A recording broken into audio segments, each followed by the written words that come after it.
皆さんアロハ皆さんのふとした瞬間の励ましになりたいラオレアタイムズでございます、はい、第3回目です。はい、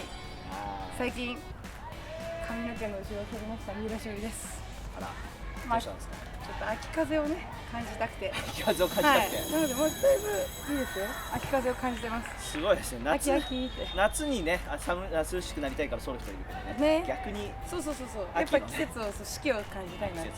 はい、そんな人いますか。いつもコメント欄にどうぞ共感できる方どうぞ、はい、最近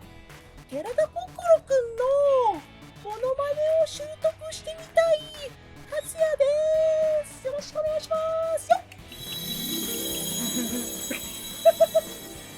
ちょっと34、35になった？まだ4ですよ。あ、まだ4、34のおっさんがなんかやっていますけど、明日マノだよ。明日マノだよ。どっちの方が似てますかね。皆さんぜひ教えてください。いや絶対僕の方が似てる。まあでも心くんさ、はい、心くん、はい、そういえばね、第1回の時に体脂肪が 20% で最近測ったらで 5% 落とすっていう話だったよね。はい、じゃあ発表します。第1回の撮影から1ヶ月ぐらい経って体脂肪率は 0.2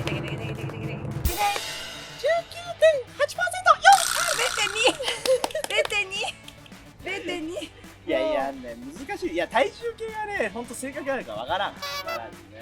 まあでもね、でも下がってますからね。皆さんも小さな喜びなんかありますからね。いや、上手。0.2 ね、たった 0.2 されど 0.2 でございますね。 0.2 ね、5ね、まあ1年ぐらい、1年後にはどんどんまあでもそうですね。次回ね、またご報告いたします。まあね、需要があるんですけど、そうちょっと需要と供給のバランスがね全く成り立ってないっていうまあ小さなね努力ニーズがないのに皆さんが楽しんでいただければと思います。じゃあ次回は何パーセントですか？一応報告しといた方がいい。じゃあ次回は19.6% ということで 0.2% いやもっと頑張れよ。まあそんなことよりですよ。そんなことよりですよ。第3回目でございますけれどもね、皆さん第1回第2回と見てくださって本当にありがとうございます。皆さんのね本当に励ましになったかなと願ってますけれども、どうでしょうか。第3回目はですね、佐藤明先生をゲストにお迎えした回の最後になります。今回も皆さんに佐藤先生のお話からですね、励まし元気よくお届けいたします。それでは皆さん、ラオレアタイムズ始まるよー。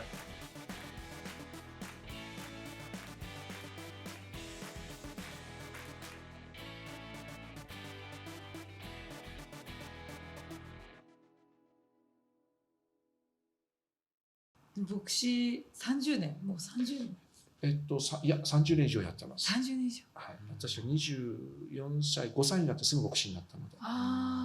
で、家内と結婚した10日後に牧師になったんですね。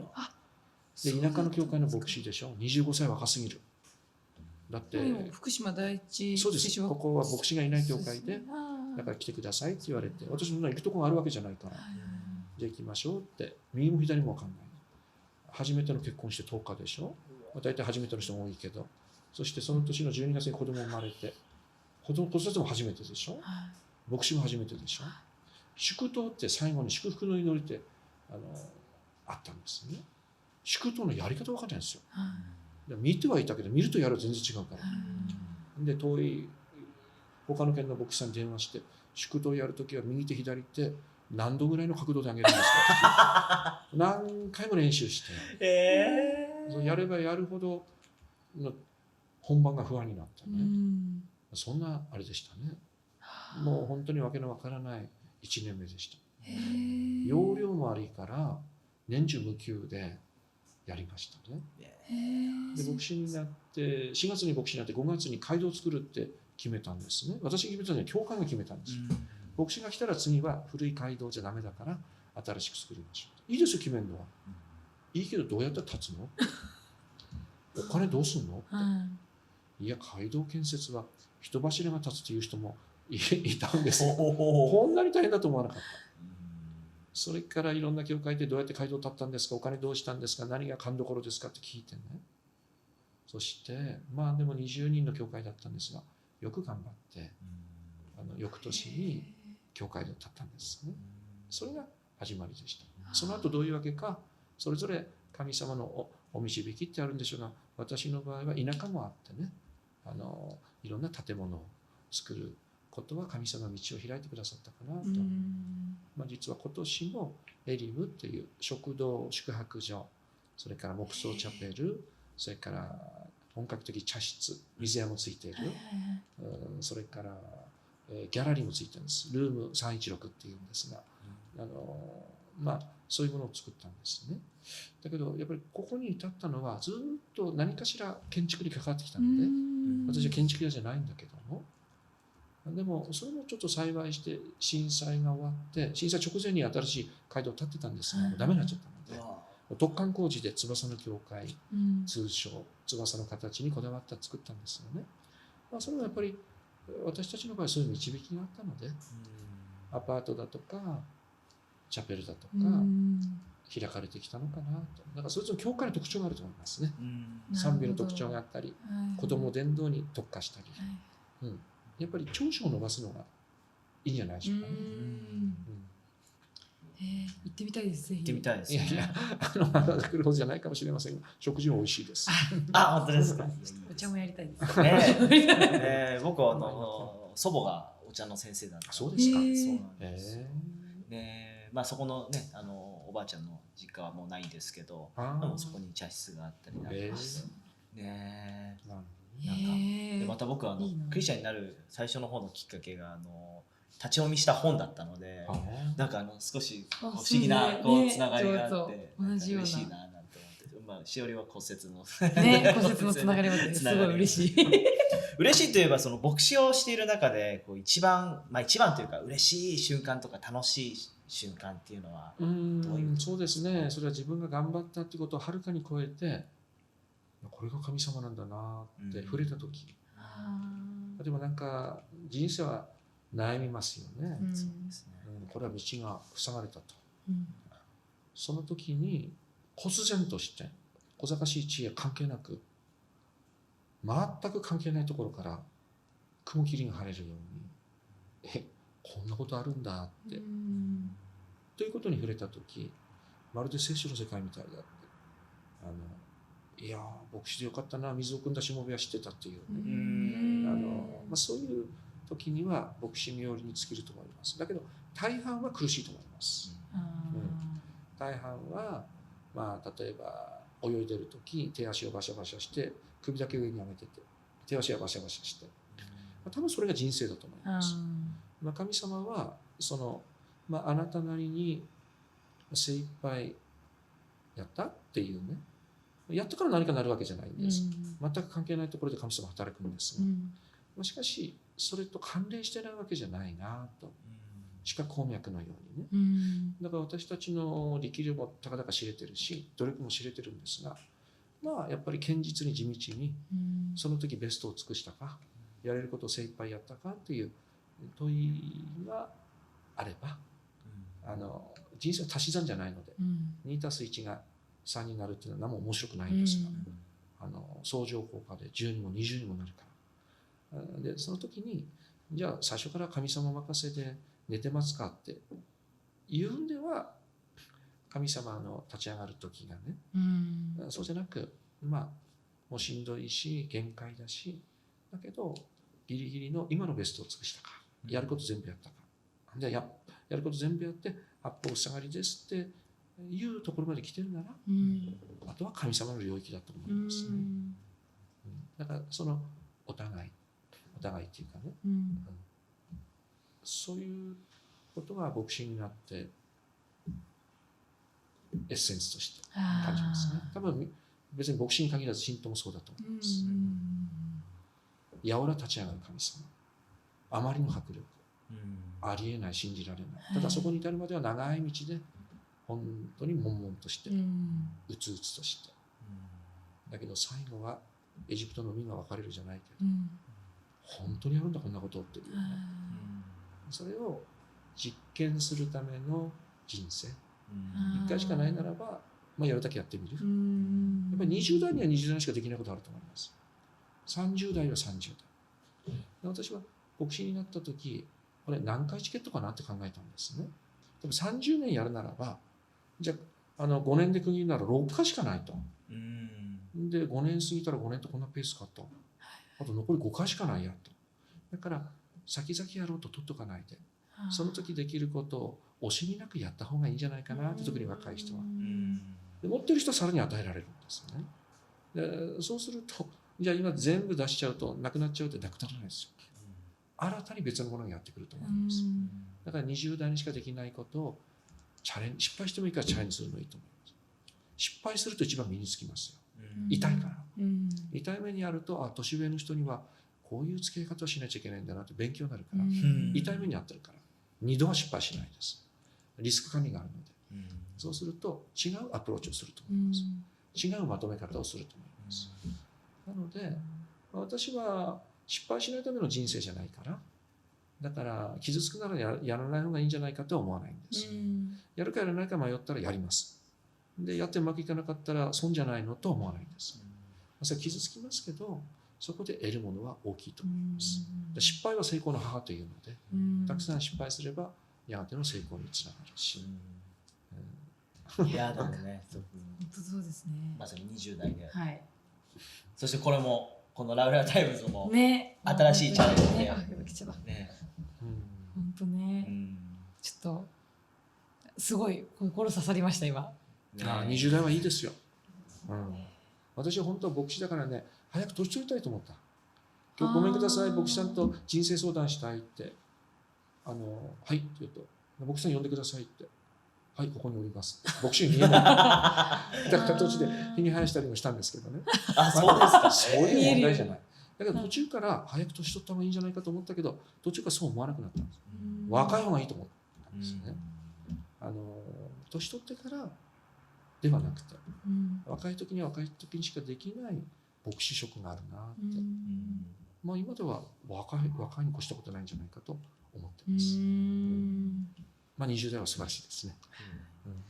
頑張ります。祝福あります。ありがとうございます。だって今年は20年ですけれども、来年は2021年、震災から10年経って、でやはり当時ほど番組などで報道されるようなことが少なくなっている中で、今実際に先生は福島に住んでいらっしゃると思うんですけれども、今の福島の現状だったり、震災から10年経つけれども、でも今まだこういう必要がある、また僕たちが他の県に住んでいても、今こういうことで実際に助けることができる、支援することができる、そういったことがもしあったら今日ぜひシェアしていただきたいなと思ってます。そうですね。10年も経つのにいまだに、コロナで亡くなっちゃいましたけど、震災公演に呼んでくださる教会とか、私来月再来月は中止にならないで、学校なんですが、ミッションスクールね、中高に行くとか、他いろんな大きい集会は大体今中止になってるんです、コロナで。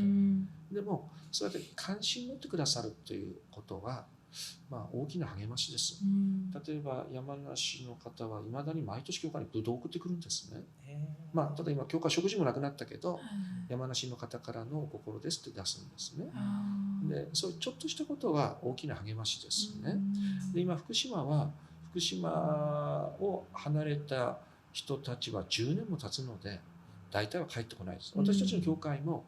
30人で戻ってきましたが、今は後から地元で加わった人が多いですね。で半分以上の人は全国に散ったままです。もう多分戻ってこないです。10年も経ったら根が生えます。例えば就職したらあそこ離れられないです。子供が学校に行ったらそこまた転校させられないですね。で他方私たちのふるさとどうなってるかっていうと、私たちの教会4つあったうちの3つは、帰還困難区域ってややこしい名前なんですが、まだ帰れない、放射線量が高いということで、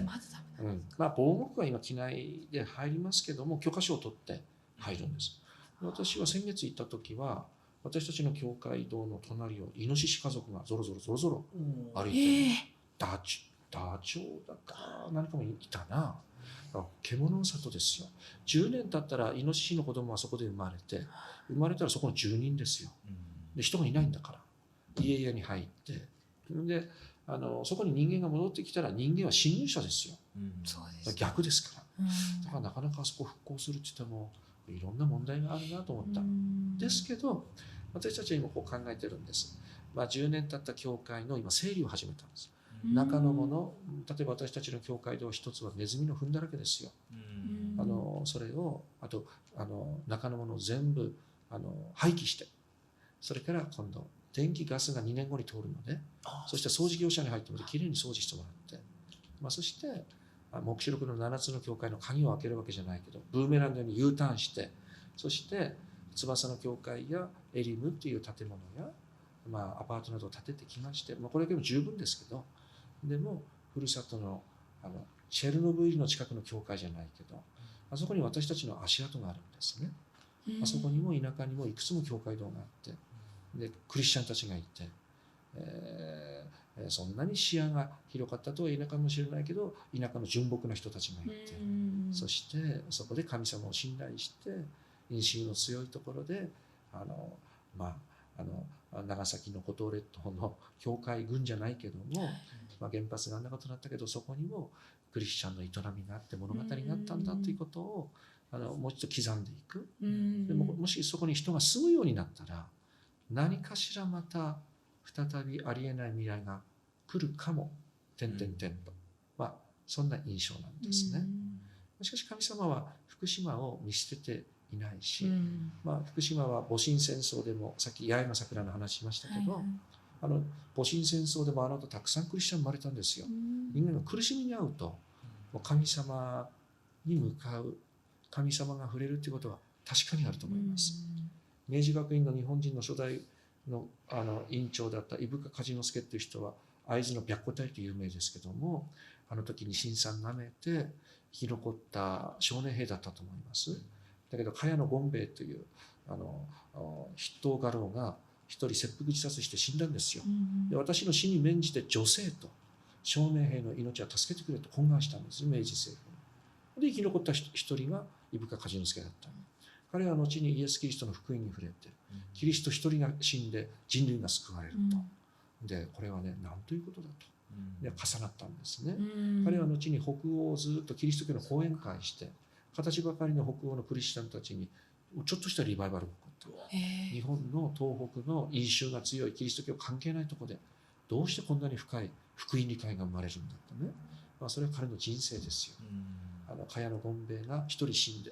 で自分が生きていると。イエス・キリスト一人死んで私たちが救われると。なんということだってね。伊深梶之助だけじゃないですよ。同志社大学も山本角馬っていう人が、妹が山本八重でしたけどね、八重の桜のなりましたけど、たくさんの人が生まれたんですね。だから苦しみに遭うと潰されると破壊すると、もう新たなものの一つに信仰の目が何くそというかね、どんどん普通の平穏の時にはそういう土壌じゃないけれども、動乱の時に、だから神様は苦しみのあったところに働くとやっぱり言えるんじゃないかなと思いますね。で、福島はそういうわけで戦争にもあったり、強制移民させられて青森の砺波っていうところだったかな。いや、よっぽど大変だったと思いますよ。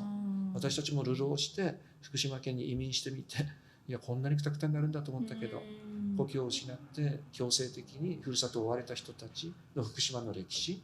だけど、そこから本当に骨のあるクリスチャンがね生まれていったということを考えると、福島の未来は苦しみにあったほど祝福されるので、私はね、何かしら起こると、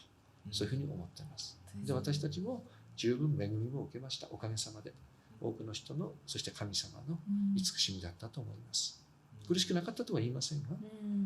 お釣りが来るような、そういう歩みでもあったと言いたいですね。ありがたいです。ただ途中はね、苦しくなかったんですかと言えば、例えば食べるものを頭下げて食べさせてもらってありがとうございます。寝る場所も寝させてもらってありがとうございますってありがたいんですが、ちょっと悲しかったんです。自分の権利で自分が稼いで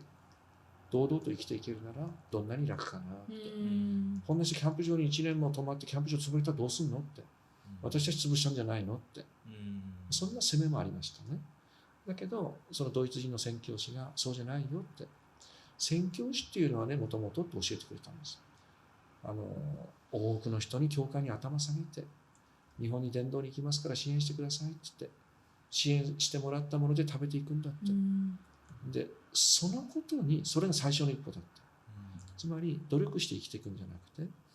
1から100まで神様の恵み。いや、なんか、惨めな感じがする。悔しい感じがする。なんだか、消え入りたいって。そうじゃなくて、そこを超えないと何も始まらない。すべては恵みで心臓が動いている。生かされている。自分の力では何一つやってないと。1から100までこうならないと。全部降参しないと。本当に神様が働いたって分からないよって。それをキャンプ場で聞いたときに、ああ、これもイエス様の学校なんだなって思ったんですね。イエス様が働いてると。いや、キャンプ場はいろんな物語ありましたよ。そこで庭履き当番してる人が庭を履いていて、ねえ、あんたふるさとから何か持って帰ったって。何も持って帰れないわよ、何も持つなって放送されてたじゃんって。だよねって。あんたも私もだけど生きてんじゃんって。いや生きていくのに山ほど物が必要で全然足りないとか嘘吹いてたけど、何にもなくても神様だねって。こういうね、何気な会話が私は、あれ、イエス様これ歩いてんじゃないかと。ほとんど三条の説教じゃないかって。空の鳥を見よう。心配しすぎだ。命は神様が装う。ね、どの草花もそうでしょって。人間一人がまるで神様がいないかのように、見えないものは信じないかのように、で物が全てのように、それにしてはまだ足りない、あれが足りないってね、なんか狂ってんじゃないかって。それは震災で全部破壊されて、一瞬にしてみんな着替えもなかったのでね、裸一貫になって、まあそれを通して何を勉強したかといえば、人間の原点。いや本当にそうだな。教会もそうですよ。教会は組織じゃない、宗教法人でもない。私たちいくつもチャペルありましたが、新築のチャペルでもない。教会っていうのは生きたキリストの体。だってみんなわさわさと集まって車十数台で逃げ歩いて、体操して毎日礼拝して、それからバイブルクラスやって、缶詰開けて食事して、移動して、なんだろこの集団って。これはまるで初代教会がなんだか旅をしてたようだなってね。教会っていうのはプログラムでもないと、組織でもないと、建物でもないと。教会っていうのは教会だって。教会の本質なんですかというと問われたんですね。だから一つ一つ揺さぶられると、その物事の本質は何って根源が問われるので、まあそれは震災の恵みでしたね。ありがとうございます。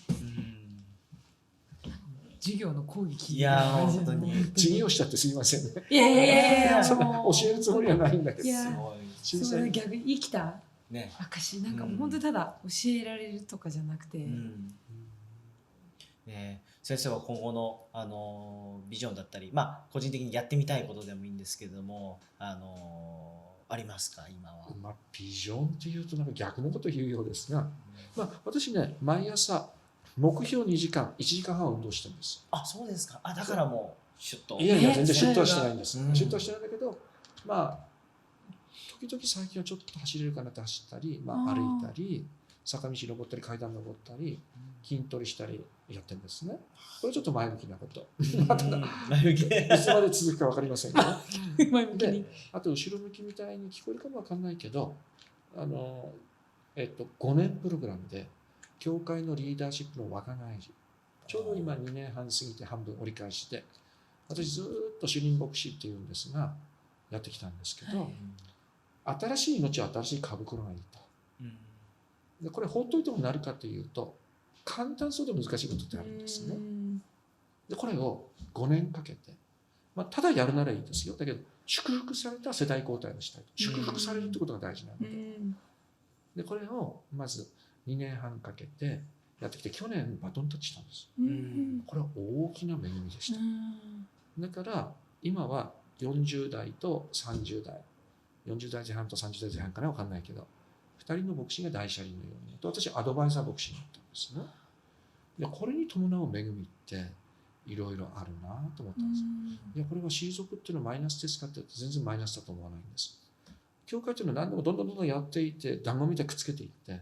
でアップになったらもうそれ以上未来はないですよ。だけどなんかスペースを空けるとまたエネルギーが湧いてきたり、そこでなんか新たなことが起こると思うんですね。そういう点で、遅きに失することなく、次世代に向けて、新しいリーダーシップになんとか祝福されるように、いや本当にリーダーシップの交代って祝福だねってならないかなと思って、これは細やかに人間だからやることも必要だし、そして大胆に行くべきところも必要だし、このなんていうか加減がね微妙で、そしてだけど一本の道があって、これを神様がねよく導いてくださったなと思って、これ感謝なんですね。だからこれはあんまり前向きには映らないかもしれないけど、その時々にやることが示されていると思います。今はリーダーシップが交代されて、未来に向かって教会がさらに神様が導かれるままに行くと嬉しいなということですかね。悲しいこともいっぱいありますけど。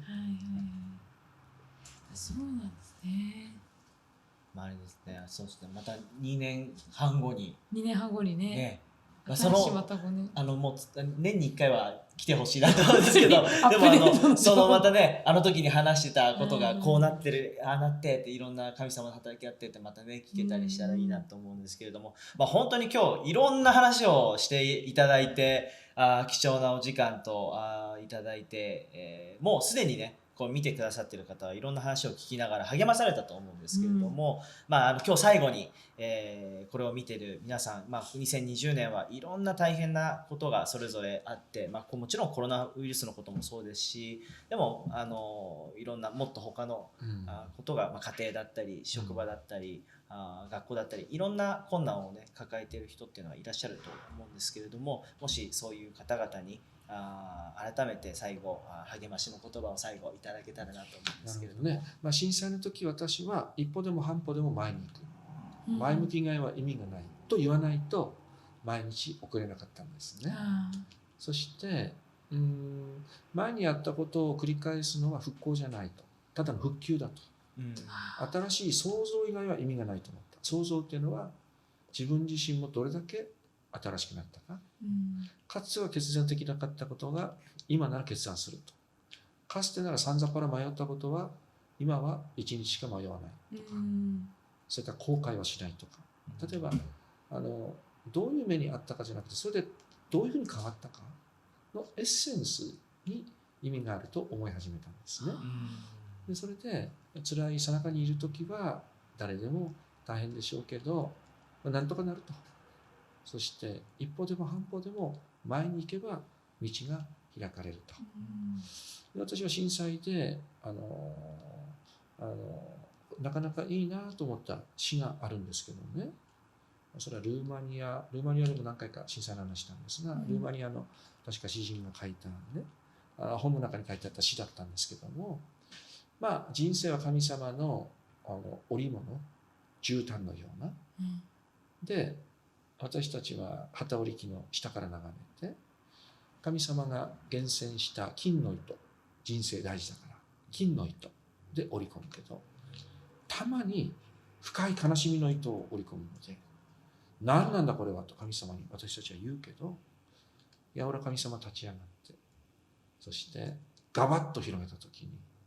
裏から見たら分かんなかった表の文様が、その時私たちは初めて合点がいくと、神様、私の人生には金の糸も銀の糸も必要だったけど、どうしても深い悲しみの糸が必要だったんだと今分かりましたという時が来ると。なので苦しい悲しい時はやっぱり苦しい悲しいんですけど、後々になってみると、深い悲しみの糸がどうしても私に必要だったのだと後から分かると。で私は来年もで先ほど言われましたが、だんだん認知症っぽくもなってきて、今年話したこと来年覚えてることか分からないと思ってるんですけど、その物忘れにしても私長谷川一夫さんって日本の認知症の第一人者のお医者さんが書いた本を読んだ時にね、熱心なクリスチャンなんですよ。でこの人は認知症かどうかって測るスケールも彼が決めたんです。NHK も何度かドキュメンタリー流して、認知症第一人者の医者が認知症になったっていうドキュメンタリーにして、だからこれほっとくと教会の話いっぱいしだしたりこの辺でね、するらしいんです。でそのところその本を読んでた時に、いや認知症の研究者が認知症になってこそ初めて研究がね全うされると。いや達観してるなと。そしてね、認知症はなかなかよくできた神様のシステムだと書いてあるんですよ。へえ、なるほどなって。だって人間っていうのはどんどんできるようになるんだけどできなくなっていくんですよ。両手が動いたのが片手しか動かなくなる。かつて走れたのが今はゆっくり歩くしかできなくなる。かつて記憶できたものが3分の1しか記憶できなくなる。かつて食べれたものが食べさせてもらえるようになる。ということに委ねていくのが人生ですよね。その時に全てのことがまざまざと分かっていたらこれ残酷ですね。だけど程よくそういうことが消えていくことも、いやこれは認知症というのもなかなかよくできた神様の、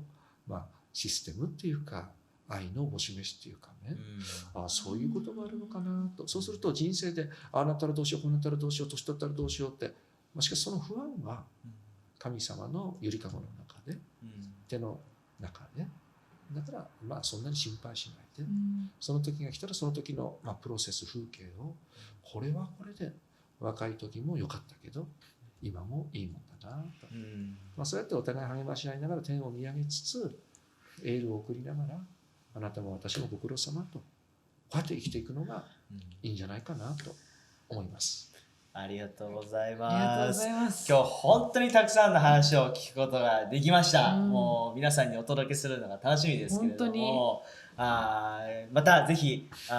いらしてください。はい、もうご機会あればお願いします。本当にありがとうございました。今日は第1回のラウレアタイムズでしたけれども、ゲストに、福島の第一聖書バプテスト教会から佐藤明先生が来てくださって、たくさんの素晴らしい話してくれました。ありがとうございます。ありがとうございました。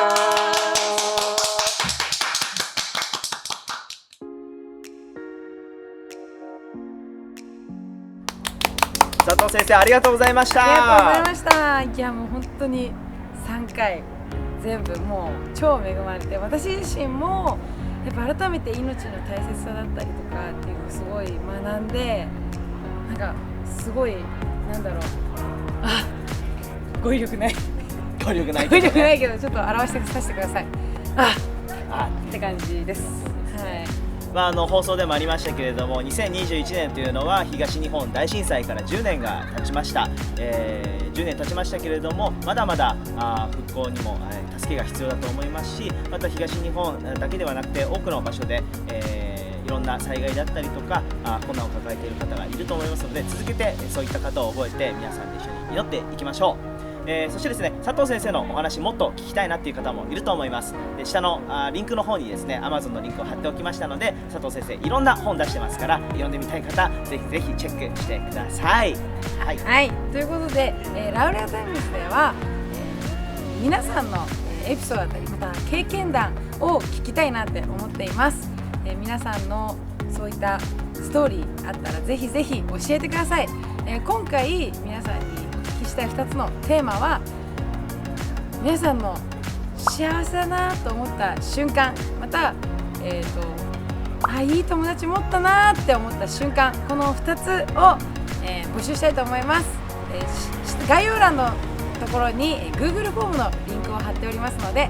そこからぜひぜひ皆さんのエピソードを送ってください。次回の放送は12月の第2週の水曜日、12月の9日になっております。その前に収録ありますけれども、ぜひぜひ、下の Google フォームですとか、DM なんかでもね募集してますので、そちらの方で送ってください。では次回の放送でまた皆さんお会いできるのを楽しみにしています。アローハー。